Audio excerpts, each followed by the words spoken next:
Everyone, welcome back. मैं हूँ आशनी जोशी और आज हम सीखने वाले हैं द चैप्टर लाइट का part 3, the final part. So let's get started. Let me share my screen. Okay, so light, ये है लाइट का part 3। This is the final thing. We won't have to study light after this part, so let's get started. It's actually a short part, but there is a surprise for you at the end. So let's get started. What is an eclipse? This is the first thing we have to learn today. ये आज का पहला गोल है, हमें सीखना है what is an eclipse. Eclipse क्या होता है? An eclipse is an astronomical event. मतलब ये eclipse जो है वो space में होता है. It is when one object in the sky moves into the shadow of another such object. An eclipse तभी होता है जब एक ऑब्जेक्ट होता है स्पेस में, वो एक किसी दूसरी ऑब्जेक्ट के शैडो में आता है, किसी दूसरी ऑब्जेक्ट की परछाई में आता है। हमने ऑलरेडी शैडोज के बारे में सीखा है। आज हम सीखेंगे कि जब एक एस्ट्रोनॉमिकल ऑब्जेक्ट एक दूसरे एस्ट्रोनॉमिकल ऑब्जेक्ट के शैडो में आता है तब क्या होता है। और ये जो ऑब्जेक्ट्स की हम बात कर रहे हैं, ये मेनली 3 चीजें हैं जो हमारे लिए रेलेवेंट है। वो है अर्थ, सन और मून।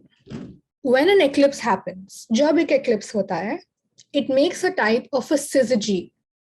ये शब्द बहुत कॉम्प्लिकेटेड है प्रोनाउंस करने के लिए, स्पेल करने के लिए, पर इसका मतलब बहुत सिंपल है। इसका मतलब है कि 3 और more objects in the sky, जो एस्ट्रोनॉमिकल ऑब्जेक्ट्स की हम बात कर रहे हैं स्पेस में, जब ये तीनों एक स्ट्रेट लाइन में लाइन अप हो जाते हैं, उसको हम syzygy बोल सकते हैं। The term eclipse literally means the act of disappearing or becoming invisible. Eclipse जो शब्द है उसका मतलब क्या होता है? उसका मतलब ये होता है कि कोई चीज डिसअपियर हो जाए, कोई चीज हमें दिखे ना, और उसी के बारे में हम अभी सीखेंगे। हमें, आपको शायद पता होगा, आपने कहीं सुना होगा ये, लेकिन मैं अभी आपको बताती हूँ। There are 2 types of eclipse. Eclipse 2 तरह के होते हैं। पहला होता है सोलर इक्लिप्स और दूसरा होता है लूनार इक्लिप्स। तो सोलर का मतलब ये होता है कि वो सन से रिलेटेड है, और लूनार का मतलब ये होता है कि वो मून से रिलेटेड। तो चलिए आगे बढ़ते हैं। पहले हम सीखेंगे लूनार इक्लिप्स के बारे में।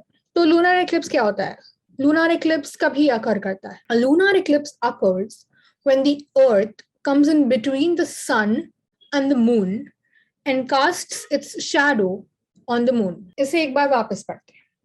A lunar eclipse occurs when the earth comes in between the sun and the moon and casts its shadow on the moon. तो अगर अर्थ यहाँ पे है और मून यहाँ पे है और सन यहाँ पे है, तो अर्थ मून और सन के बीच में आ जाएगा और अर्थ का जो शैडो होगा वो मून पे गिरे। ये हमने पहले ही सीखा है।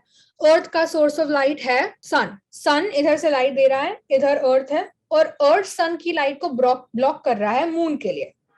तो अर्थ का जो शैडो है वो मून पे आ रहा है।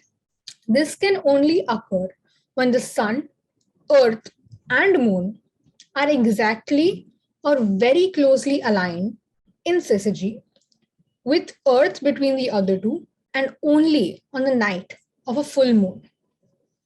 तो ये लूनार इक्लिप्स सिर्फ तभी हो सकता है जब ये तीनों एकदम स्ट्रेट लाइन में हो। अगर तीनों स्ट्रेट लाइन में नहीं होंगे तो अर्थ का पूरा शैडो मून पे नहीं आएगा, क्योंकि मून थोड़ा इधर उधर हो जाएगा और मून का थोड़ा पार्ट दिखने लग जाएगा। इसीलिए उन तीनों को एकदम स्ट्रेट लाइन में होना चाहिए। और ये lunar eclipse should only occur on a full moon. आगे बढ़ते हैं। During the lunar eclipse the moon completely disappears from the side.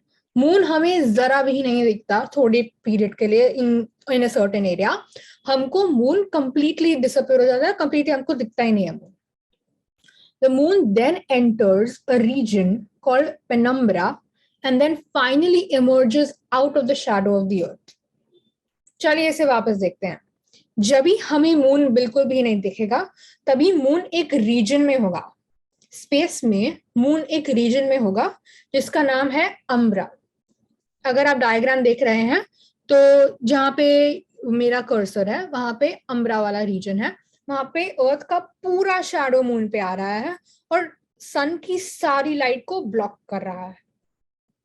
और हमें ये पता है कि the moon rotates around the moon revolves around the earth. तो जब ही मून थोड़ा आगे जाएगा, क्योंकि मून तो रिवॉल्व कर रहा है, तो मून जब भी थोड़ा आगे जाएगा उसके ऑर्बिट में, तभी अर्थ का पूरा शैडो मून पे नहीं आएगा, आधा आधा आएगा, और मून को थोड़ा सा सन की लाइट मिलेगी, सन की रोशनी मून पे थोड़ी आ सकती है अभी, क्योंकि वो अर्थ के शैडो से थोड़ा बाहर जा रहा है, जैसे कि आप डायग्राम में देख सकते हैं। इस रीजन को जहां पे उसको थोड़ी सी सन की रोशनी मिल रही है और अर्थ का पूरा शैडो इस पे नहीं है, उसको हम पेनम्ब्रा कहते हैं। इस पे हमें थोड़ा सा मून दिखेगा। The moon then enters a region called penumbra and then finally emerges out of the shadow of the earth. Moon फिर अर्थ के शैडो से एकदम बाहर आ जाता है और हमें फुल मून दिखता है फिर, क्योंकि अर्थ का बिल्कुल भी शैडो नहीं है और सन जो कि उसका सोर्स ऑफ लाइट है, उसकी सारी रोशनी मून पे आ रही है। Now the moon becomes as bright as it was before the beginning of the eclipse. Moon जितना ब्राइट पहले था अभी उतना वापस हो जाता है, क्योंकि सन की सारी रोशनी उस पर आ रही होती है। अभी हम देखते हैं दूसरा वाला टाइप ऑफ एक्लिप्स, ये है सोलर एक्लिप्स। सोलर एक्लिप्स क्या होता है? A solar eclipse occurs when the moon comes in between the sun and the earth and it casts its shadow on the earth. पहले क्या हो रहा था लूनर एक्लिप्स में? अर्थ was casting it's shadow on the moon, but now the moon is casting its shadow on the earth. A solar eclipse occurs when the moon comes in between the sun and the earth and casts its shadow on the earth. अभी हमें ये पता है कि moon और अर्थ का जो source of light है वो है सन। जब भी मून अर्थ और सन के बीच में आ जाएगा, तभी मून सन की रोशनी को अर्थ के लिए ब्लॉक कर देगा, तो मून का जो शैडो है वो अर्थ पे गिरेगा। और टोटल एक्लिप्स, ये एक टर्म है, total eclipse is when the sun is completely hidden behind the moon for the people on earth. अगर हम धरती पे हैं और मून जब इन धरती और सूरज के बीच में आ गया है और हमें सूरज बिल्कुल भी नहीं दिखता, it's black, it's pitch black, कुछ नहीं दिख रहा, तभी उस चीज को हम टोटल एक्लिप्स बोल सकते हैं।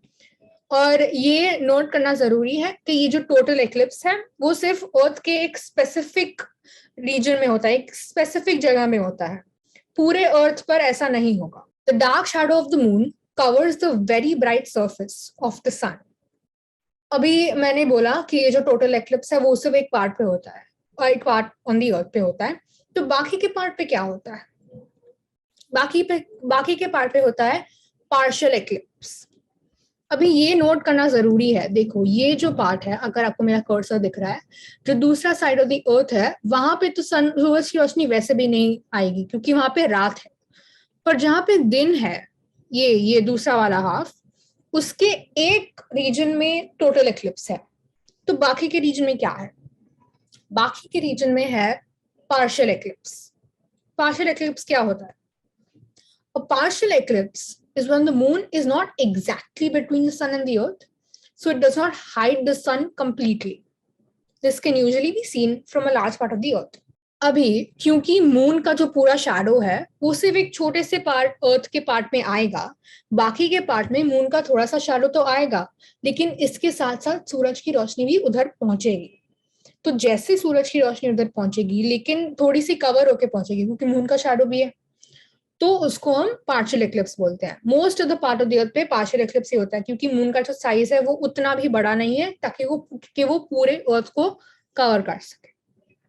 ये था मेरा सरप्राइज। अभी मैं आपको क्वेश्चंस दूंगी और फुल केबीसी स्टाइल में आप उनका आंसर देंगे आपके घर से या जहां से भी आप ये ले रहे हैं, और फिर मैं आपको आंसर बताऊंगी और उसे समझाऊंगी। तो शुरू करते हैं। ये है आपका पहला क्वेश्चन।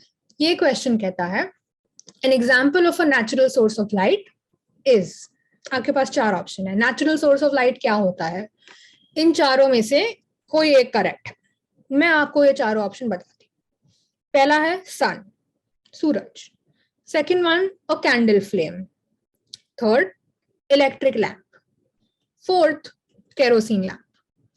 तो अभी आप ये वीडियो पॉज करो और खुद ट्राई करो और फिर रिज्यूम करके मैं आपको आंसर बताऊं। आंसर है sun. Sun of course is the natural source of light. आप इलेक्ट्रिक लैंप और केरोसिन लैंप तो हो ही नहीं सकते क्योंकि उधर लैंप है. लैंप का मतलब ही है कि हम मैन मेड है तो वो तो एलिमिनेट हो गया. कैंडल फ्लेम आपको लगा होगा कि नेचुरल सोर्स ऑफ लाइट है, पर कैंडल फ्लेम भी हमने खुद बनाया है. केमिकल्स नेचुरल हैं पर सोर्स ऑफ लाइट नेचुरल नहीं है. सोर्स ऑफ लाइट नेचुरल सन है. चलिए बढ़ते हैं दूसरे क्वेश्चन की. What kind of a substance is glass? आपके पास 4 ऑप्शन है.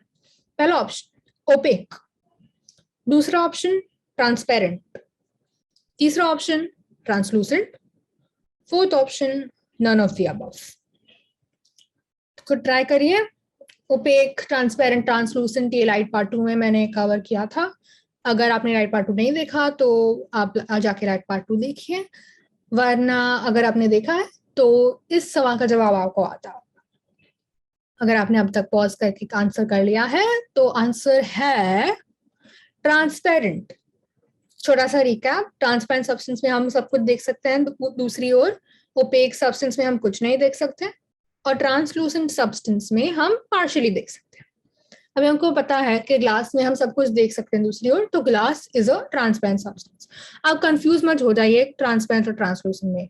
ट्रांसलूसेंट में सिर्फ हम उसका आधा देख सकते हैं. Barely we can see, I mean we can see but उतना ज्यादा नहीं. Glass essentially is a transparent substance. Glass transparent. अभी आज का लास्ट क्वेश्चन, ये आज के टॉपिक से डायरेक्टली रिलेटेड है. When the moon comes between the sun and the earth, जब चांद, सूरज और धरती के बीच में आता है, and all three are in a straight line, it is called a solar eclipse, B lunar eclipse, and C there won't be any eclipse. अगर आपने आज मेरे लेक्चर में ध्यान दिया है, आपको सब समझ आ गया है, तो आप ये आसानी से कर सकते हैं. अभी अगर आपने पॉज करके आंसर कर लिया है तो मैं आपको बता देती हूँ. Answer is solar eclipse. जब मून का शैडो अर्थ पे होता है वो सोलर एक्लिप्स होता है, और जब अर्थ का शैडो मून पे होता है वो लूनर एक्लिप्स होता है. Thank you. ये था आज का video. I hope the quiz was fun for you guys. Looking forward to the next session where I cover a whole new topic and we'll try to put a quiz there too. So I hope you understood everything. Okay, bye. See you next time.